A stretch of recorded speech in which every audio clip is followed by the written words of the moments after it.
It's a great privilege today to introduce our speaker, Hsieh, who is here all the way from Taiwan, and who is sort of a really interesting combination of an anthropologist who has a lot of fieldwork experience and trained here in New York, but did fieldwork in Beijing and in Taiwan, but also a curator who has really done an amazing job. I've seen an early version of the water. Like she is really very good at bringing people together and having really innovative, conceptual, sort of, and increasingly global, sort of collaborative art projects. And is yeah, a curator as well as being an anthropologist. So she is also the author of Flora and Fauna, which is out. Sorry, what's the subtitle?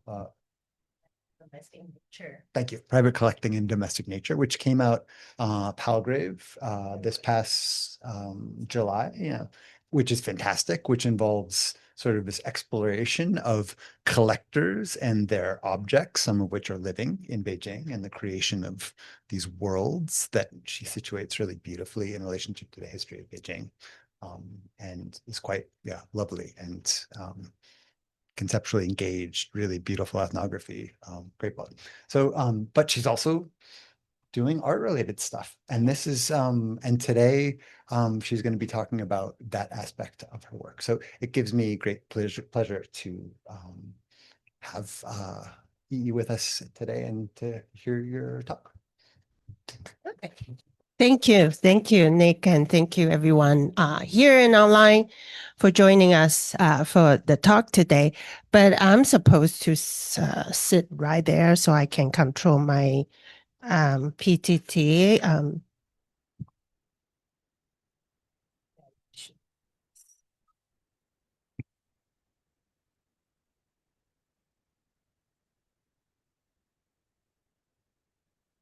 Okay. So I'm going to share my... So I hope people can hear me. Can the online folks hear me, right? I hope so. If not, then please let me know.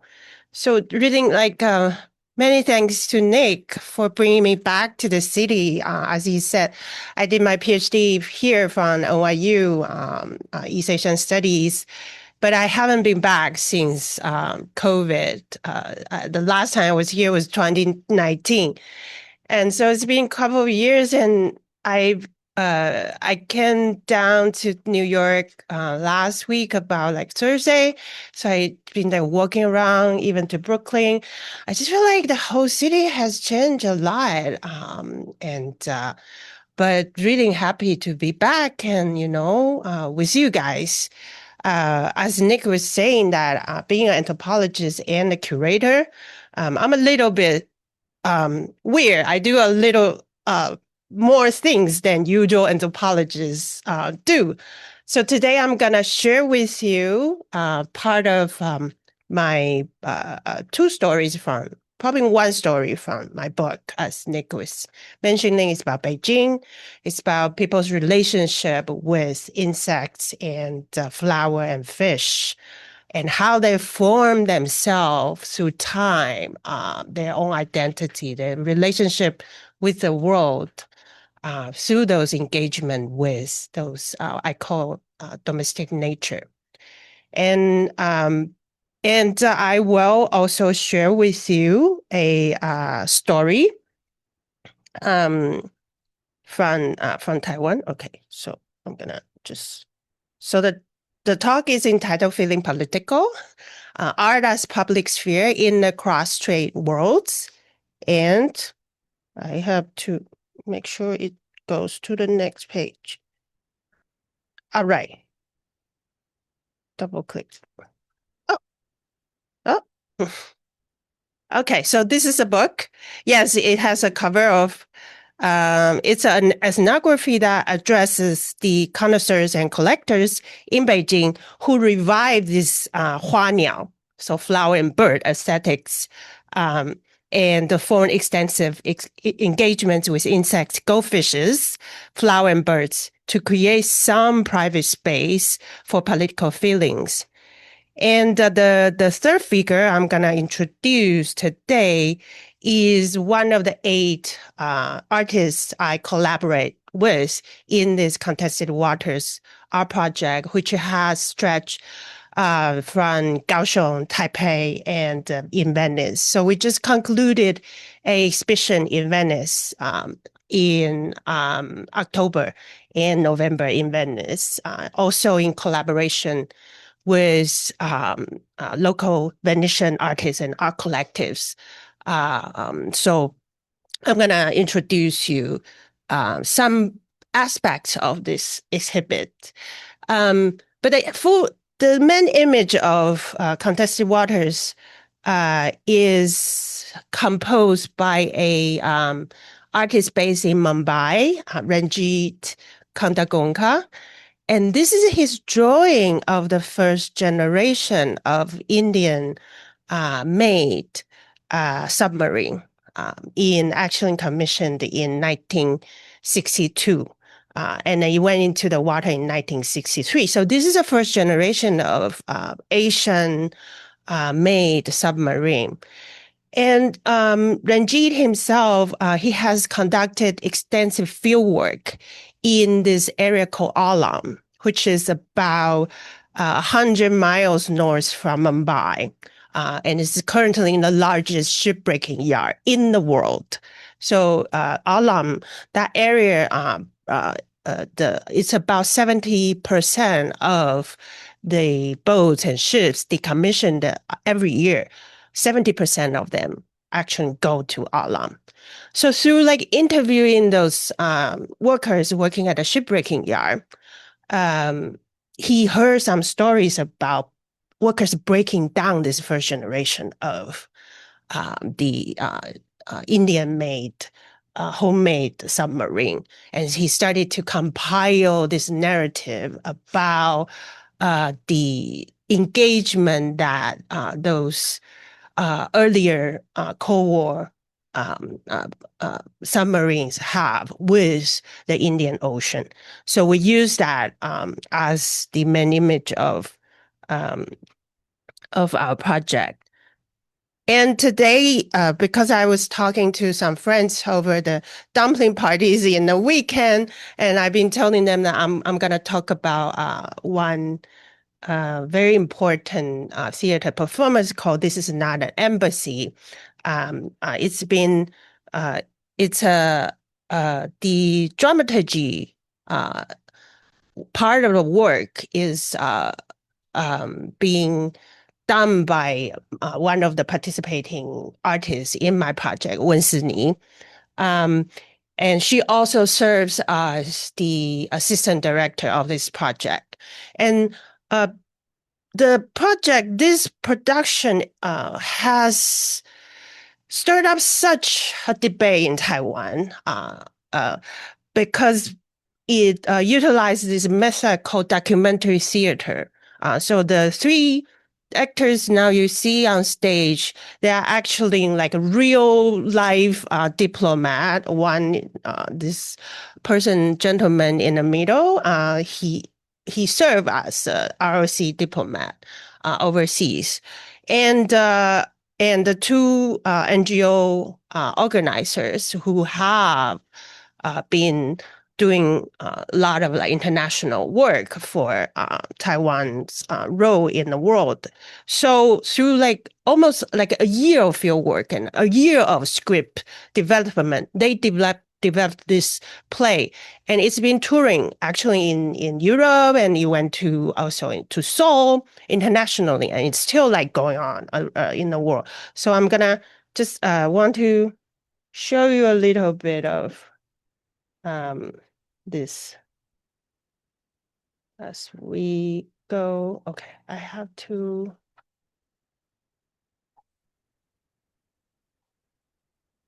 So here, let's just watch a very short clip. Oh, kind of, okay. Very good.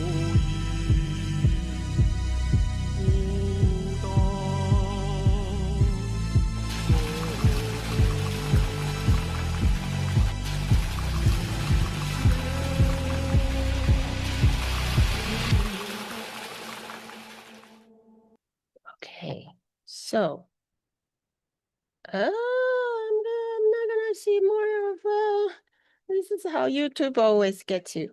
Stop.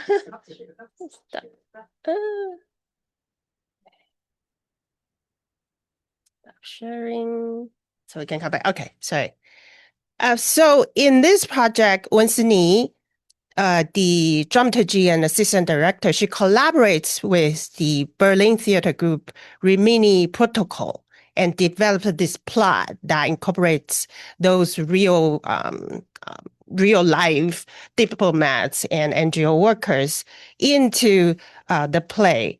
And interestingly, I think Hsieh herself represents this new generation of Taiwanese artists and performers whose work really engage with this cross-strait tensions that is like surrounding everybody's life. So I'm gonna, I have to share my,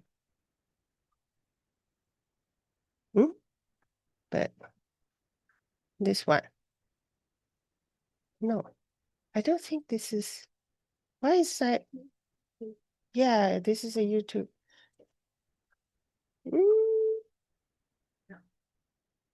Springs. No. Interesting.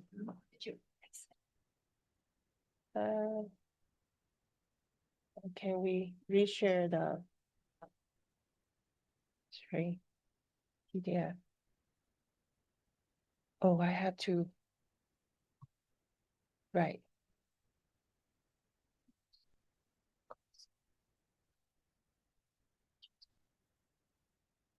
Thank you. There were some funny things.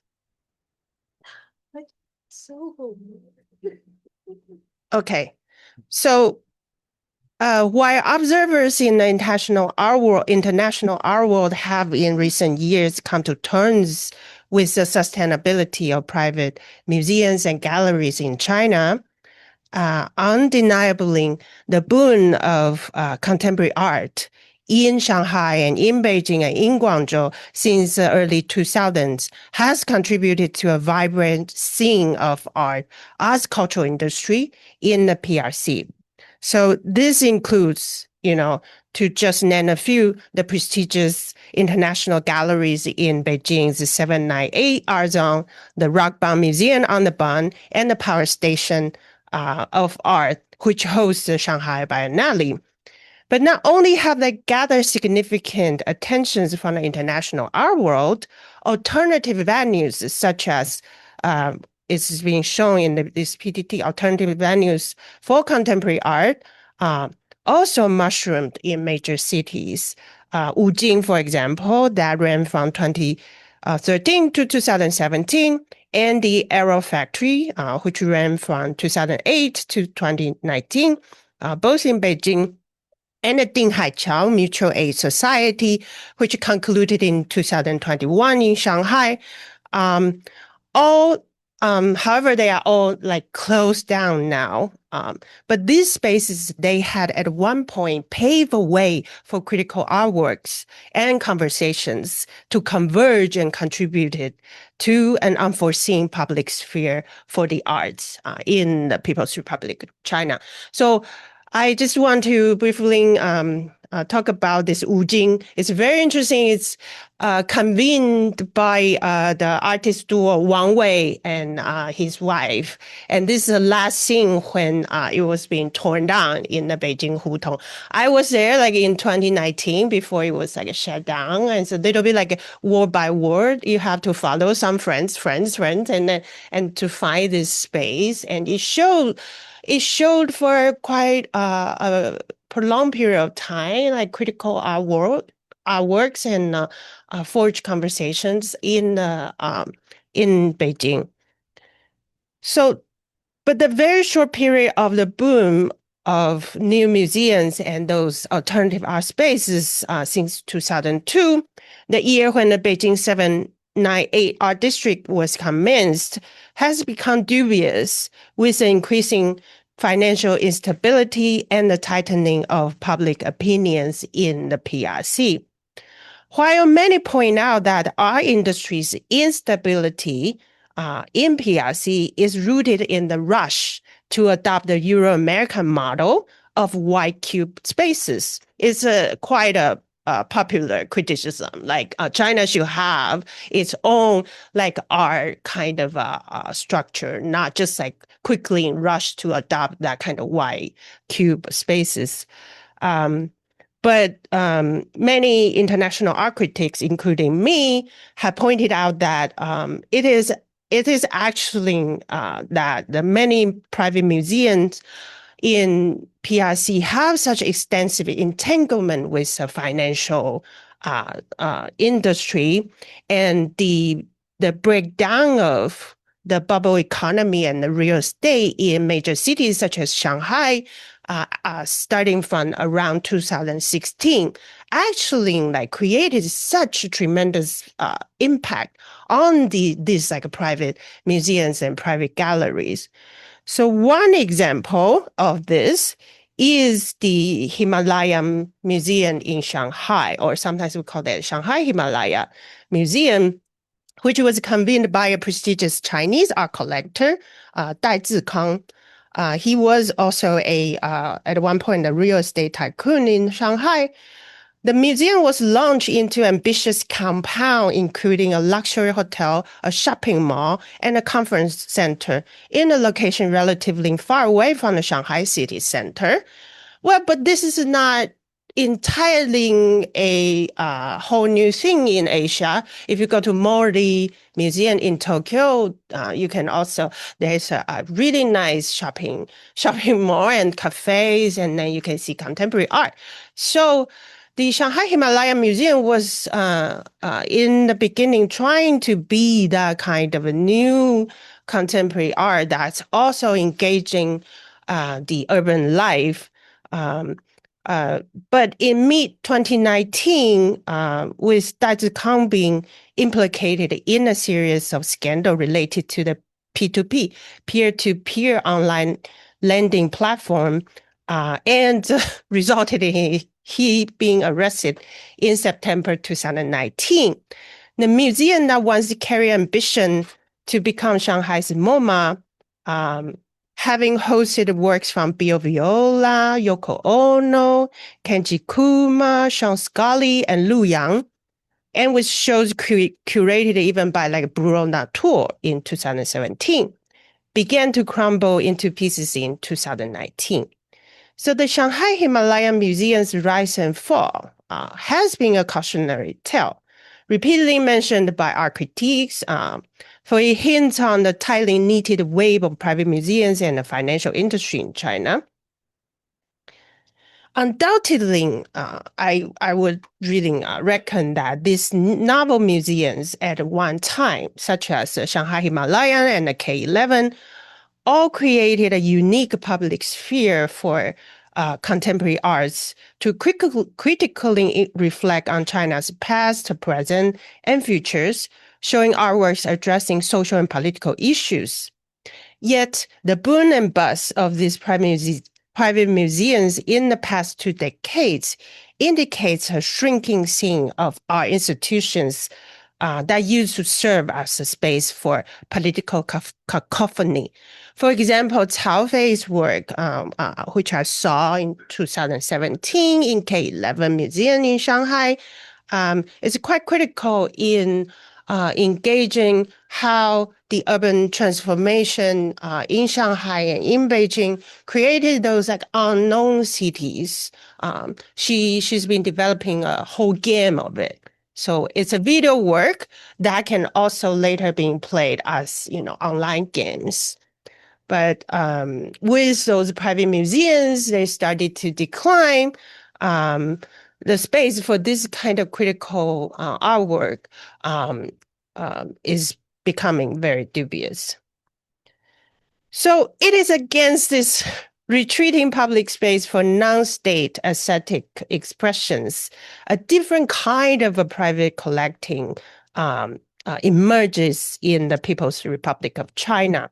So my book, Flora and Fauna, brings the for an ethnography of this kind of grassroots private collecting in Beijing, illustrating in detail a dozen of connoisseurs who express themselves through reorganizing the domestic realm into a mini gallery. So I really enjoy talking and hanging out with all the interlocutors I have in Beijing, because you go to their home and it's all decorated as if it's such a nice mini gallery, and things they don't talk about and things they don't show, opinions they don't comment in public. Now they could converse with you quite sharply in their home, in this mini gallery.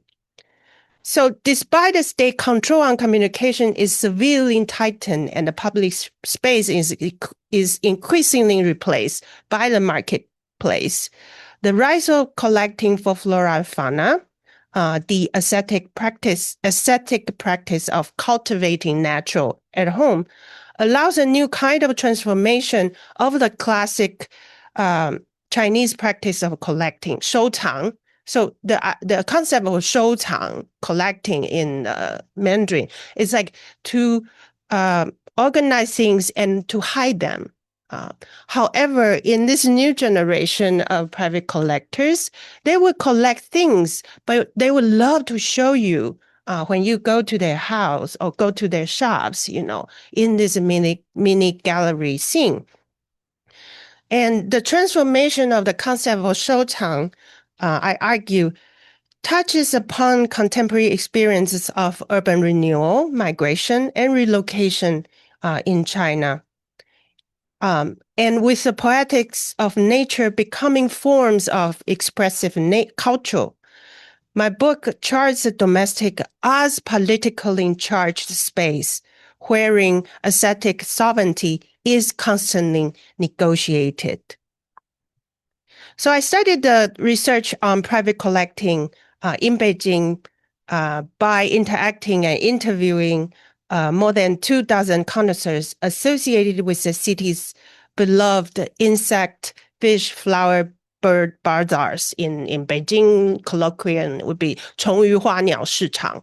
That kind of people would really dismiss it as anything like close to art.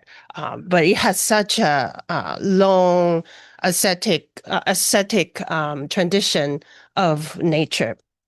So it's situated at the margin of the third ring road here at the red dot.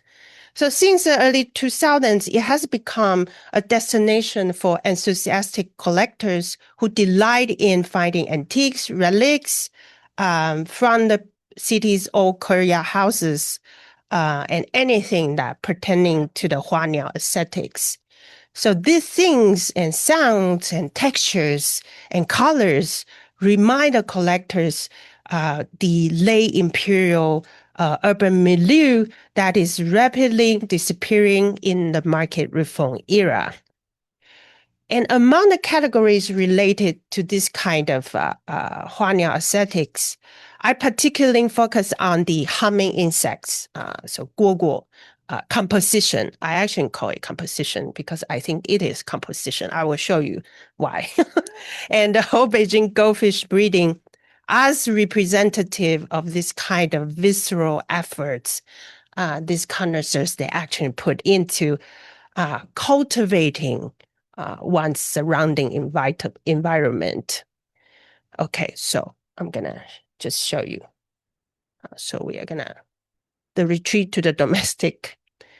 So set against the pervasive precarity in contemporary China, so people have to move around, or people move around a lot. My ethnography asks how the sense of home and belonging are woven together by these connoisseurs in their investments in the multi-species aesthetics. In this form of aesthetic care, by engaging with non-human animals and plants, how do those multi-species aesthetics talk to us about people's people's intimate relationship with insects, cage birds, tankfish, and also serve as a distinctive forms of daily life, wherein ethnic histories of the city are remembered and recalled by the sounds and physical presence of domesticated non-human companions. I just want to sort of explain a little bit about my idea of why I focus so much on domestic realm. So my argument is that too often domesticity is being like designated as a realm too trivial for serious intellectual deliberation. In art history in particular, domesticity has been dismissed as a space for decorative arts, a minor category as compared with fine art or religious arts. When domestic nature is mentioned in the literature of the big nature, capitalized nature, by way of potted plants and household pets, it occupies even more trivial places in relation to the big nature. That's usually one experiences outdoors in an adventurous trips with attempts to conquer the almighty, the mountains of the forest. And it is much aligned with aesthetics of the sublime, which is central to Euro-American romanticism, as we know. But in my book, I try to challenge this dismissive attitude toward domesticity. And I try to challenge this way of treating domestic nature as separate and distinguishable realms. So the book and the stories of these connoisseurs confronts the legitimacy of stories of a large-scale planetary climate change or narrative pertaining to the world historical events, such as China's urban transformation, as being reiterated without addressing domesticity. In doing so, I intend to subvert domesticity's invisibility for being configured as men composed of female labor and some concrete lives void of politics and aesthetics. So that's actually Hannah Arendt's argument. You know, that concrete lives is void of politics, but I try to argue alternatively.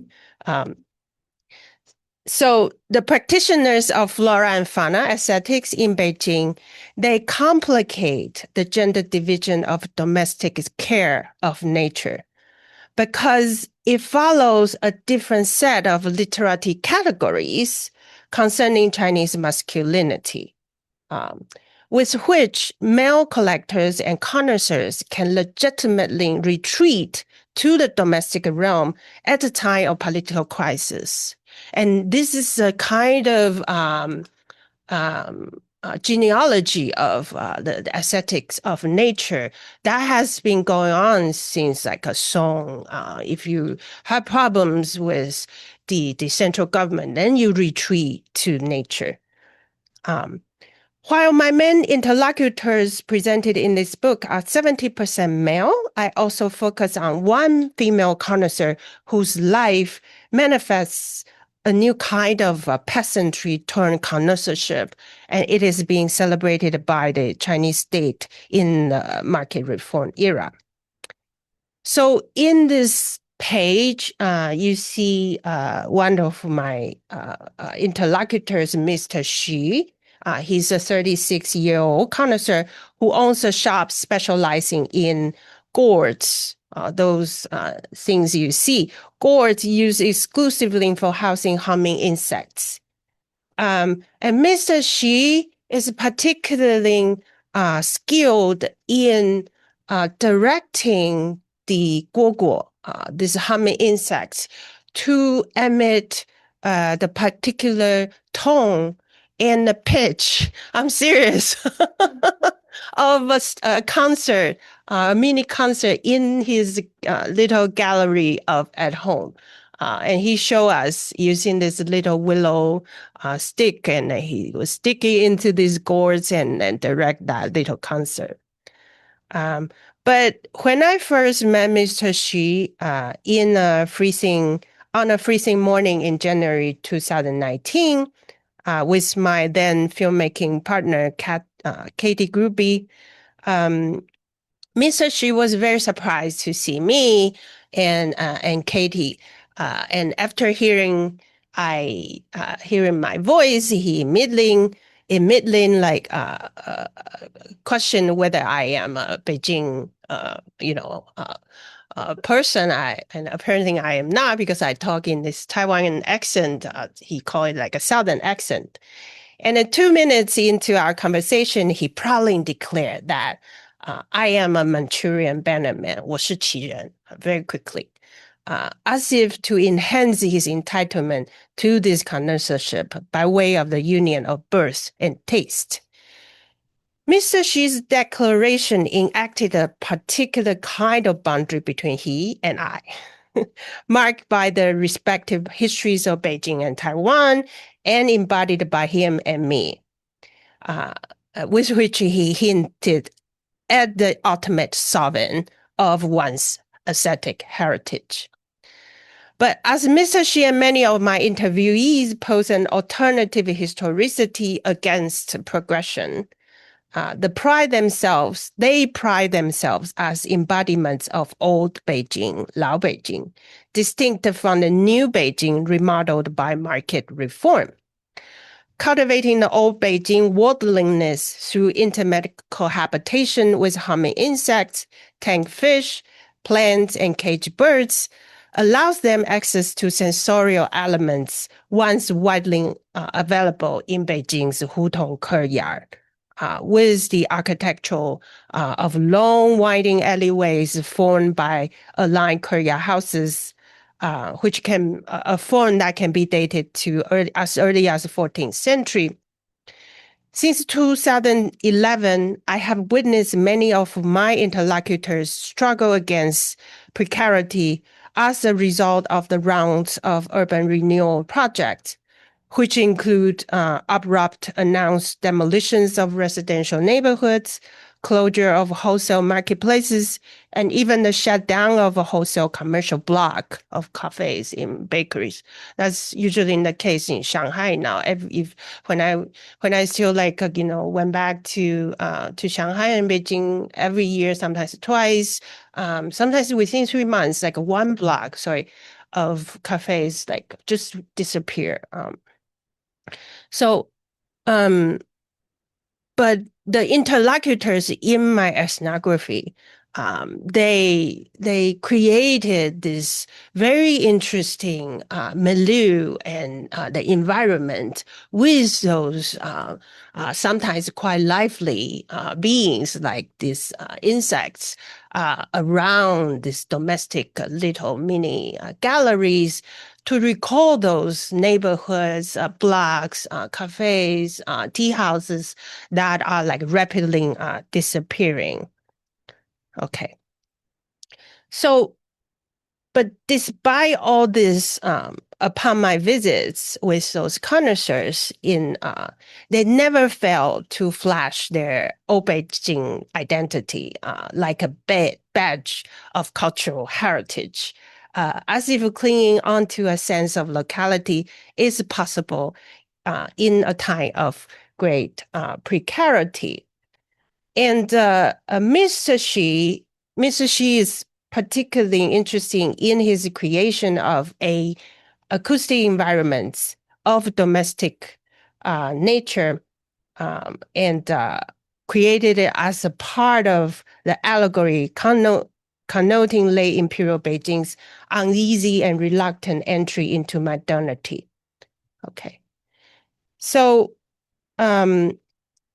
besides this interspecies sounding, which collapse the play's worldliness and identity that allows those who delight in domestic nature to sustain a nonlinear sense of historicity. The second part of my book, as you can see, I cannot believe that Nick read the manuscript and then he even recommend a book to his students, because this book is about insects and fish and plants. So this is a second chapter of my book, which is about goldfish breeding and goldfish cultivating and how to include water into your domestic dwelling. So compared to the humming insect connoisseur, the goldfish breeders in my chapter 2 speak to the aesthetics of flora and fauna as even more devoted efforts, because they have to create an aquatic world in an increasingly arid city. So in this chapter that's entitled The Tank Fishing and Aquatic Happiness, I address the fantasy, a longing for bodies of water, and the labor, which materialize in such a longing for being accompanied by non-human aquatic creatures in an intimate, if somewhat filmic aura. And by following the masters and laborers whose lives are invested in the breeding and cultivation of goldfish in a city where aquatic voluptuousness presents itself as luxury, the ethnography shades light on two spaces essential to this form of domesticated bodies of water. So not just those aquarium. I also went to one of the largest fish farm in northern Beijing, already at the border of the Hebei province in Beijing metropolitan. So together, the two spaces give us a picture of the aesthetically driven infrastructure of domesticated water and domesticated aquatic lives, which is central to the economy of flora and fauna in an inland Chinese city. I had to sort of really emphasize on how hard it is to hold such amount of water in Beijing, and how hard it is to feel that kind of serendipity of water in Beijing, because I'm from Taiwan, and like we are surrounded by water, and like I live in Taipei, but Taipei is like 30 minutes. You are in the ocean. So people have such a familiarity with this aesthetics of a huge amount of water. And so is Manhattan, or so is Brooklyn, right? You can walk to the waterfront. So you are always with these tides like coming in and out. But it is really not the case for Beijing. That pursuit of the kind of, I call it the serendipity of water in Beijing, it takes like a daily effort and sometimes real sacrifice to contain a water world, an aquatic world in one's like immediate space of dwelling. And sometimes people don't know that the species of goldfish itself. So goldfish is a domesticated animal, and the study of goldfish as a species it's not just a huge subject in biology. You can just Google like goldfish domestication. It's a continuous biologists are debating about different ways and forms and shapes of goldfish. But the goldfish that we are familiar today, with the beautiful red and orange colors and in a variety of round shapes, sometimes with puffy eyes, and wavy tails, they are a kind of domesticated animal originated in China, which can be dated back to as early as the 3rd century, around 400 something years. And this kind of goldfish was initially domesticated from wild carps in gray color and in a much more like a suitable shape of swimming Well, that's biologists that would say. And then when they are being domesticated into like a human's immediate surrounding, they are being bred into like a rounder, so cuter, oval shape. But that kind of shape actually hinders their swimming ability. So kind of expose them more to predators. So, which also means they need more care. They need more attention in terms of the water quality, and then you cannot have too much competition among the aquatic animals if you are like a breeding tank of goldfish. So they takes a lot of care. So my long-term interlocutor, the goldfish master, Zhang Ying, sorry, I just show his phone number here. His lifelong career embodies this bioaesthetic mastery. Mr. Zhang Ying, he created an aquatic world of serendipity in the middle of the busy Beijing city, really suffering from droughts and floods in recent years. So my second chapter is about those aquatic labor, but at the same time, it also links the goldfish masters' lives to the aquatic infrastructure in Beijing. And migrant workers' labor in the fish farm devoted to taking care of those very delicate goldfish. But we probably don't have time going into this chapter. But I just want to tell the story, these two stories, as a way to show that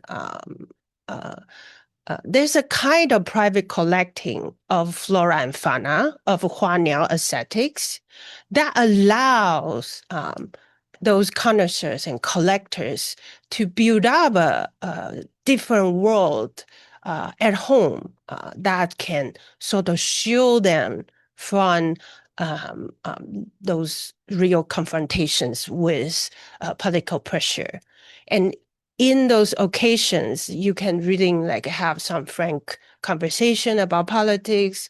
They will tell you about their criticism of the developmental projects that's constantly pressing the neighborhoods. And I have found those conversations really exhilarating and helping me understanding about the lives in contemporary China more. But it was around 2017 and 2018, I returned back to Taiwan and started to also convene my curatorial work going back to the Taiwanese art. And in the process, I actually find such a divergent worldliness in terms of the way people express politics, people comment on things.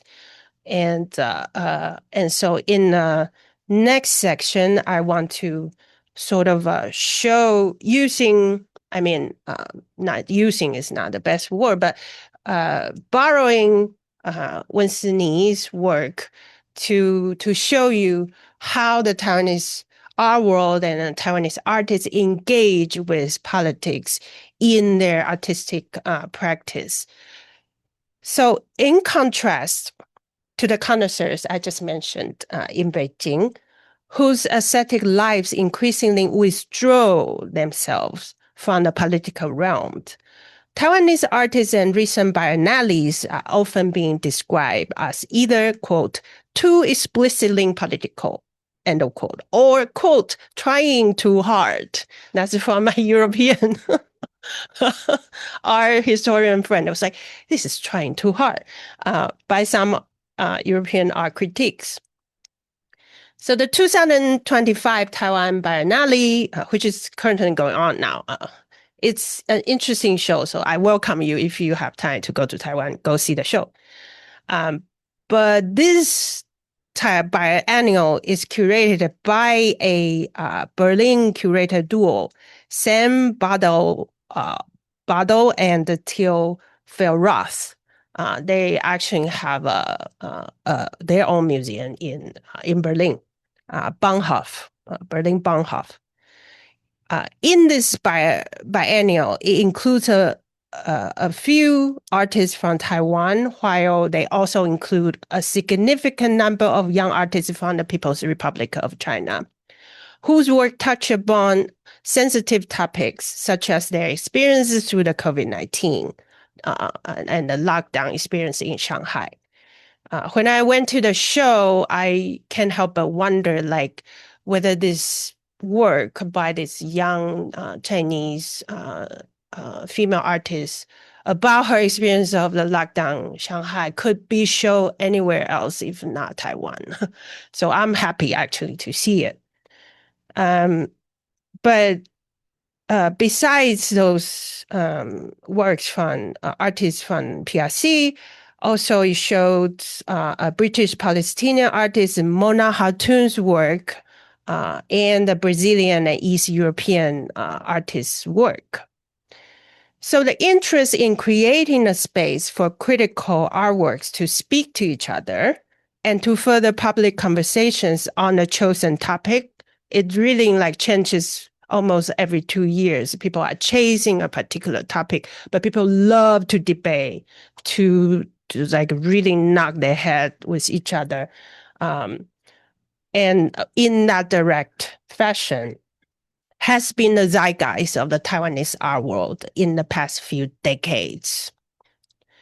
Okay, sorry. So among this, the artist Wen Hsieh stands out for her work in recent years that tackles on difficult subjects such as the geopolitical tensions, U.S. marine bases in the Asian Pacific region, and the petrochemical industry in Kaohsiung. In my opinion, Wen Hsieh represents a new generation of Taiwanese artists who not only prioritize community engagements, but also keen in making strong and explicit opinions on politics. Since 2023, I collaborate with Wen Hsieh in the project Contested Waters, as we see here. As a curator of this multi-year project across Taipei, Kaohsiung, and Venice, I was very impressed by her employment of physical performance, video installations, and transnational connections to re-examine Taiwan's identity and the definition of home amid escalating geopolitical tensions. In the Bathing in the Currents, she and her long-term art partner, the Filipino artist Ross Litigas, performed simultaneously from two sides of the U.S. Marine base in Ishigaki Island in Japan and Pangasinan in the Philippines. Both sides are front lines of geopolitical frictions near the Senkaku Diaoyu Island and the Scarborough Shoal. Their synchronized performance explored the historical entanglements between islands under the shadow of militarization. So I'm going to show you a little bit of Bathing in the Currents.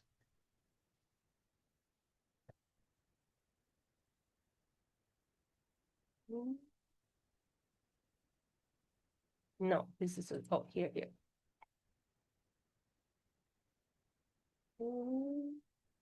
No.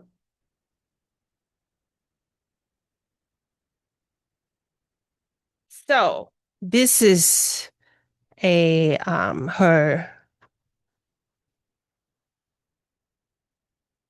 Hsieh and her art partner, they have in this duration of the residency in 2023, they were actually on to U.S. Marine sites, one in the Okinawa and the other one in the Philippines.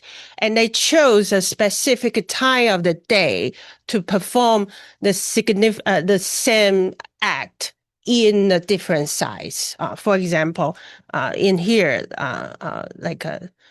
around like 5 p.m., and Hsieh and her partner they all having a blade and run into the ocean.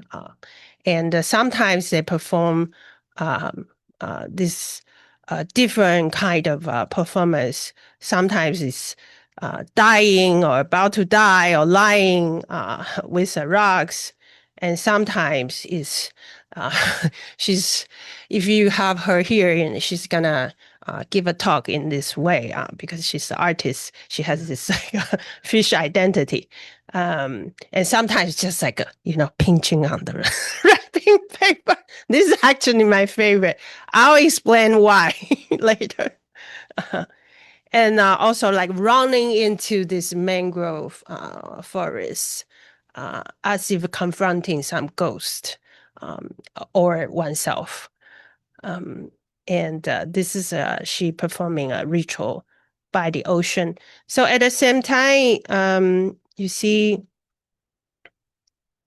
they would zoom in with Ross on the other side of the in the Philippines, in the other marine base, and talk about these synchronized performances with some Okinawa residents who live in this by the marine base. Okay. Please move this window away from the share. Okay. So are we sharing this now? No. Sorry, I'm just doing it too complicated. I have to stop share. Share again.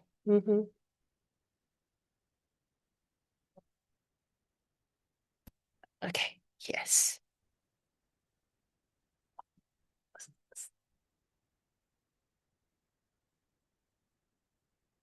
Okay, so in that previous shown performance basing in the currents, their synchronized performance metaphorically trace war's pervasive impact on bodies, minds, and marine ecosystems, but also make these actions appear very absurd.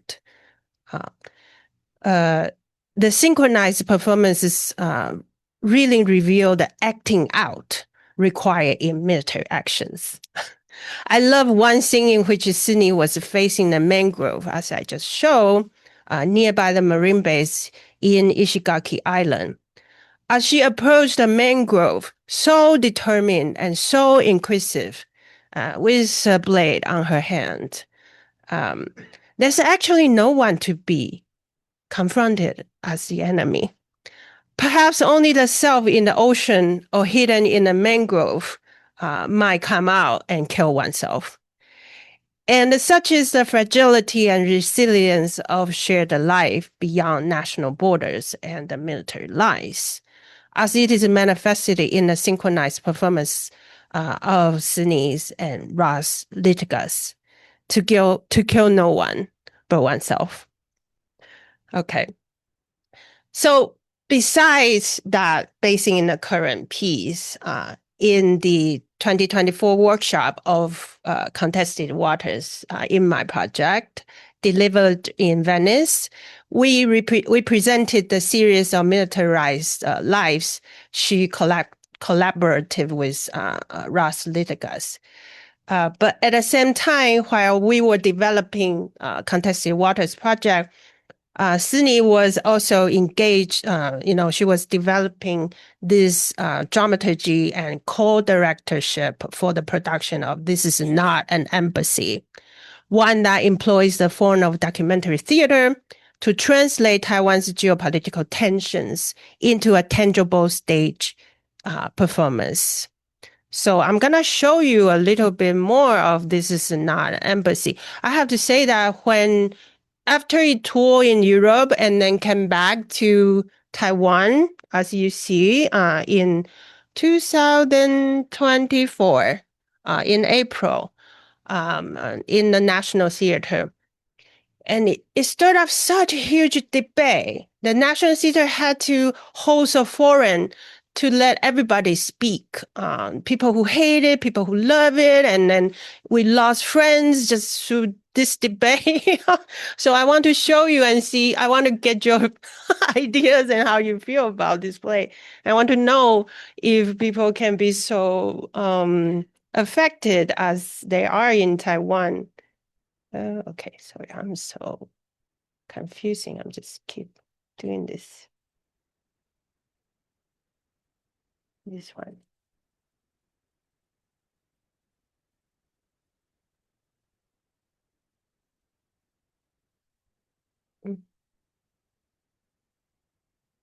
No, this one. This is not an embassy.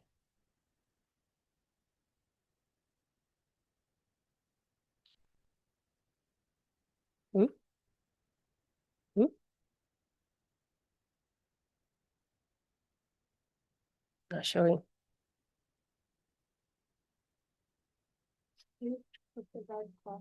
Very bottom. Yeah.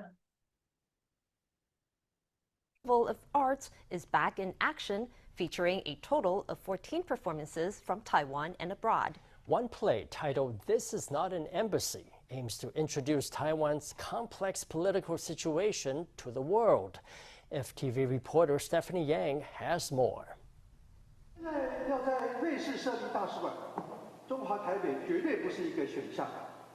我要用中华民国作为我们大使馆的名称。中华民国，你是说 Republic of China 吗？可是大家这样会以为我们是 China，我觉得我们应该用台湾吧。 A former diplomat, Taiwanese digital activist, and musician tells stories of Taiwan's political and diplomatic history. The 2024 Taiwan International Festival of Arts is back in action. This stage production titled This Is Not an Embassy is a joint production between Taiwan's National Theatre and Concert Hall and Germany's Rimini Protocol and Switzerland's Theatre Vidi Lausanne. Teams worked together for 2 years to produce the work. They interviewed diplomats, soldiers, and secret agents to learn about Taiwan.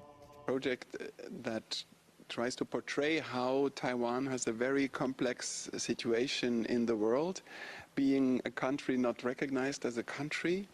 And I find Taiwanese have found so good creative solutions of how you manage to put yourself on the map through creative forms in NGOs, in civil society, from people to people, and culture actually can do this as well. So we have made a project that set up an embassy in countries where you don't have a real embassy for the duration of a performance, and this has created a lot of human bindings.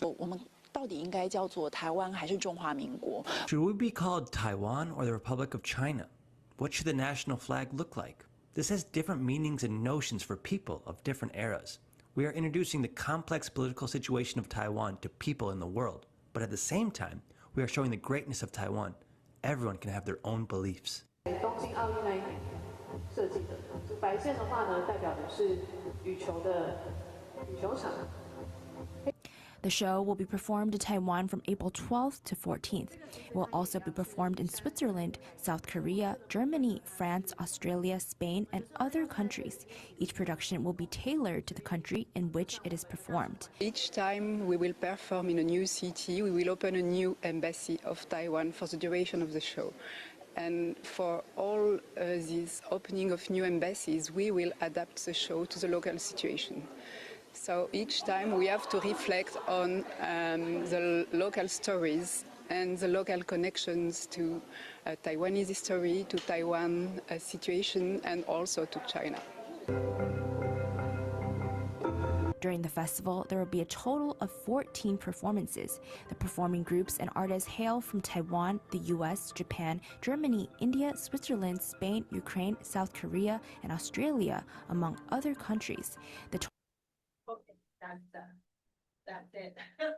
So during the duration of the performance in each country, you visit Switzerland, they would try to set up a embassy on stage, not real on the street or open a shop, something. But it's interesting. So at the very end of the performance, it's like they set up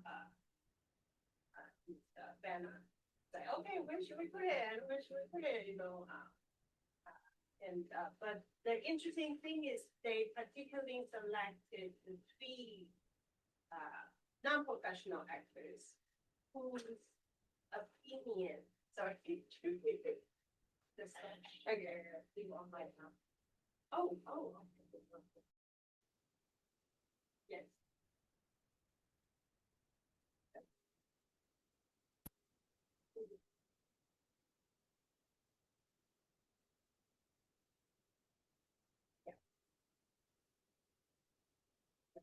So they particularly selected three persons whose ideas about what Taiwan is and what Taiwan should be are so different. So there's even a little thing banner you can raise when you disagree. So I disagree and I disagree. So when Ambassador was talking about how he loves ROC and young activists who love Taiwan independence, they would like to talk to each other and they immediately disagree with each other. So that's but then it became such a phenomenon in Taiwanese art world, but has to express your liking or disliking project. And as I mentioned, even like friends disagree with each other to stop talking after 2024. So I'm gonna just conclude the talk.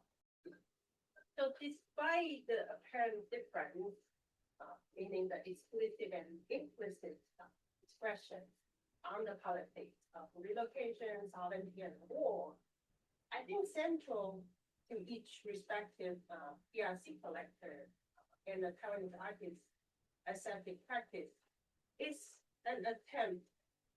Sorry. Oh, it's not. Okay. Yeah. Somehow, I think central to the two sides of the strait in the artistic. This thing is. Oh, I'm so sorry. Oh, just I turn it off when I play the video. Yeah, so it should be on the. Okay. But somehow central to their aesthetic practice is an attempt to reconfigure the image of home surrounded by geopolitical tensions.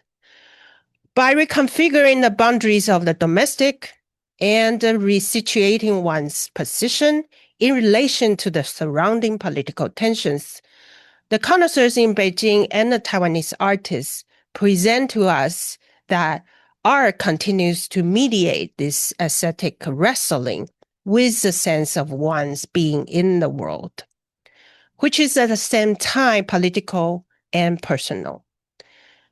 These stories also touch upon the various images of the domestic, as well as the apparatus that sustains its boundary.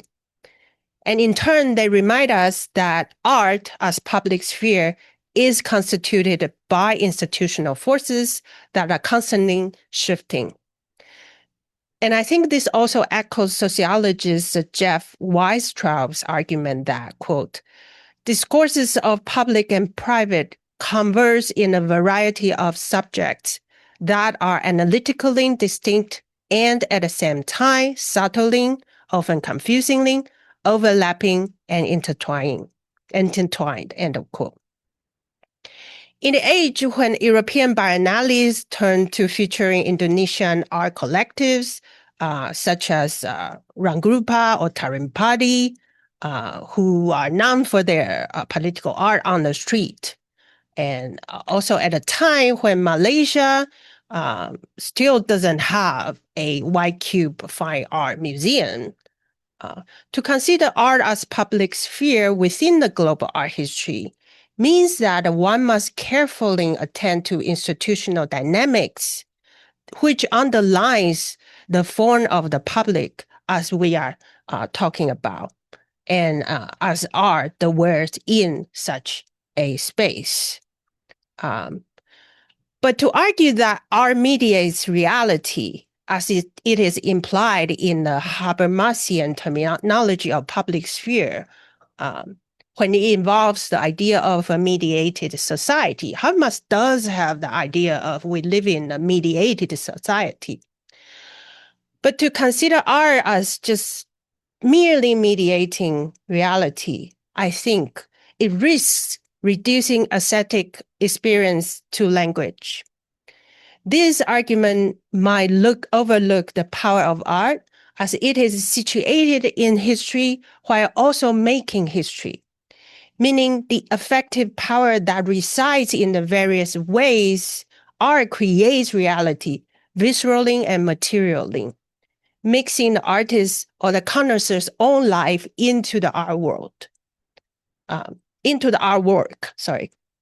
In the course of preparing this talk, I have written and rewritten this conclusion for about 12 times. And only until this morning, I decided it may be best to return to the end of my chapter with the cricket gourd connoisseur, Mr. Hsieh. So if you could indulge me. It is within this space of Chinese dream where the politics of aesthetic sovereignty arises. It manifests as a simultaneous registration and repudiation of reality, underlying the state-led renaissance of local folk arts as cultural heritage. The dreaming milieu of resuscitating an imperial Beijing in contemporary market reform Beijing designates a paradoxical denial of reality in the individual connoisseur's interaction with the consumers at the heritage market. Much influenced, of course, by the official heritage policy. But years after my initial encounter with the insect gourd connoisseur Mr. Hsieh, I often reflect on the moment when he intuitively discerned my accent as not all appropriate for old Beijing heritage. The acute sense of aesthetic sovereignty by way of the acoustic, which unifies itself with the material sensitivities rendered as pertaining to collective heritage by providing the subject with the possibility of experience of transcendence facilitated by the act of transgression, end of quote, as Kevin Kennedy argues in his study of George Bataille's philosophy of aesthetic sovereignty. This moment of aesthetic sovereignty emerges as it, quote, indicates the possibility of transgressing one's own limits in short moments of being outside of oneself, end of quote. That is, aesthetic sovereignty arises as an expanded subjectivity unified with its own built, the environment, which stretches oneself and expands oneself into collectivity. So that's, I think, art creates reality, not because it employs explicit or implicit languages or expressions, but art creates reality because it stretches oneself into this transgressive space in connection with the world, with a certain kind of chosen collectivity. So thank you.